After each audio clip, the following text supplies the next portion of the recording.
ಜಗಳೂರು ಕ್ಷೇತ್ರದ ಅತ್ಯಂತ ಹೆಚ್ಚು ಜನಪ್ರಿಯತೆಯನ್ನು. ನಮಸ್ಕಾರ, ಈ ನಿಮ್ಮ ಶುಕ್ರದಶ ನ್ಯೂಸ್ ಅಪ್ಡೇಟ್ ಚಾನೆಲ್ ಅನ್ನು ತಪ್ಪದೆ ಸಬ್ಸ್ಕ್ರೈಬ್ ಮಾಡಿ. ಅತ್ಯಂತ ಹೆಚ್ಚು ಜನಪ್ರಿಯತೆಯನ್ನು ಗಳಿಸಿರ್ತಕ್ಕಂಥ ಕ್ಷೇತ್ರದ ಶಾಸಕರು ಯಾರು, ಮಾಜಿ ಶಾಸಕರು ಯಾರು ಅಂದ್ರೆ ಅದು ರಾಮಚಂದ್ರಣ್ಣವರು. ನಾವೆಲ್ಲರೂ ರಾಮಚಂದ್ರಣ್ಣವರ ಜೊತೆಗೆ ಎಲ್ಲ ಯುವ ಸಮೂಹ ಇರಬೇಕು. ಇವತ್ತು ರಾಮಚಂದ್ರಣ್ಣವರು ಎಷ್ಟು ಕ್ರೀಡೆಗಳಿಗೆ ಭಾಗಿಯಾಗಿ ಅದಕ್ಕೆ ಎಷ್ಟು ಪ್ರೋತ್ಸಾಹ ಕೊಡ್ತಾ ಇತ್ತು ಅಂತ ಹೇಳಿ ತಮ್ಗೆಲ್ಲರ ಗೊತ್ತಿದೆ. ಈಗ ನಮ್ಮ ಜಗಳೂರು ತಾಲೂಕಿನಲ್ಲಿ ಕ್ರೀಡಾಪಟುಗಳಿಗೆ, ರಾಮಣ್ಣ ಇಲ್ದಿರ್ತಕ್ಕಂಥ ಕ್ರೀಡಾಪಟುಗಳಿಗೆ ಊಹಿಸಿಕೊಳ್ಳಿಕ್ಕೂ ಸಾಧ್ಯ ಇರ್ತಕ್ಕಂಥ ಪರಿಸ್ಥಿತಿ ನಮ್ಮ ಜಗಳೂರು ಗೊತ್ತಿದೆ.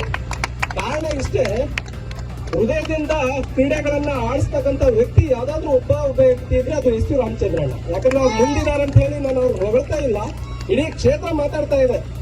ಇವತ್ತು ಜಗಳೂರು ಪರಿಸ್ಥಿತಿ ಏನಾಗಿದೆ, ಜಗಳೂರಿನಲ್ಲಿ ಎಷ್ಟು ಕಾರ್ಯಕ್ರಮಗಳು ಮಾಡ್ತಾ ಇದ್ರು. ಯಾಕಾದ್ರೂ ಜಾತ್ರೆ ಇದ್ರೆ ಅಷ್ಟೊಂದು ಕಾರ್ಯಕ್ರಮ. ಜಗಳೂರು ನಗರದಲ್ಲಂತೂ ಹೇಳಬಾರ್ದು.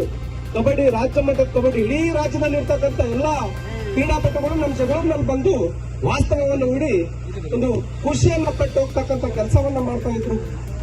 ಎಂತೆಂತ ಉಚ್ಚಂಗದ ಪಂಚಾಯತಿನಲ್ಲಿ ಆಗಿರ್ಬೋದು ಒಳ್ಳೊಳ್ಳೆ ಕಾರ್ಯಕ್ರಮಗಳನ್ನು ಮಾಡಿದ್ರು. ಪ್ರೋತ್ಸಾಹ ಕೊಡ್ತಕ್ಕಂಥ ವ್ಯಕ್ತಿ ರಾಮಣ್ಣ ಹಿಂದೆ ನಾವೆಲ್ಲರೂ ಇರೋಣ.